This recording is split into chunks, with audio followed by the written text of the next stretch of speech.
সাতক্ষীরায় বাজারে উঠতে শুরু করেছে সুস্বাদু আম হিমসাগর। হাট বাজার ও মোড়ে মোড়ে আমের পসরা নিয়ে বসেছেন খুচরা ব্যবসায়ীরা। অনাবৃষ্টির কারণে এবছর হিমসাগরের আকার কিছুটা ছোট হয়েছে বলছেন কৃষকরা।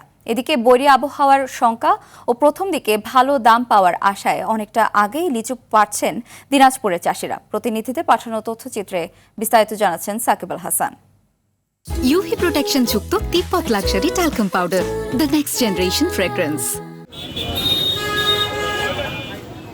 সরকারের আম্রপঞ্জি অনুযায়ী 15ই মে থেকে সাতক্ষীরায় শুরু হয়েছে সুস্বাদু হিমসাগর আম বাজারজাতকরণ। হাটবাজারে ও সড়কের মোড়ে মোড়ে আম নিয়ে বসছেন খুচরা বিক্রেতারা।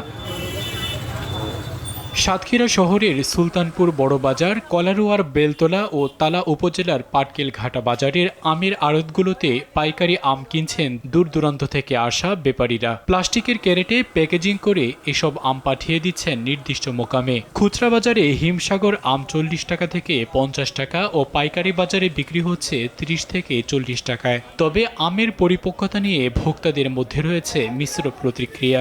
দাম এখন হিমসাগর চলতেছে মনে নিলে 45, আর গোবিন্দভোগ আছে 40।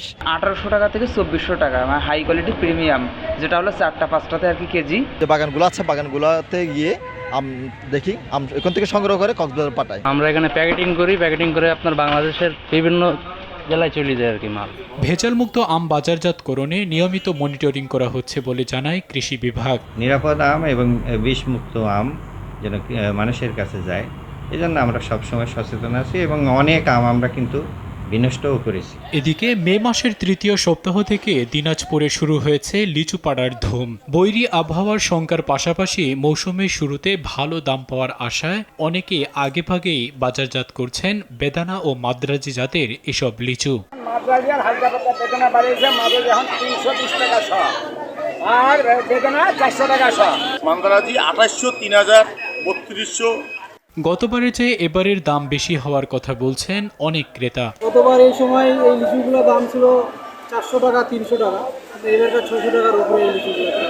উৎপাদন থেকে বাজারজাতকরণের কোনো পর্যায়ে মানব স্বাস্থ্যের পক্ষে ক্ষতিকর কোনো উপাদান না মেশানোর জোর দাবি ভোক্তাদের। সাকিব আল হাসান, RTV।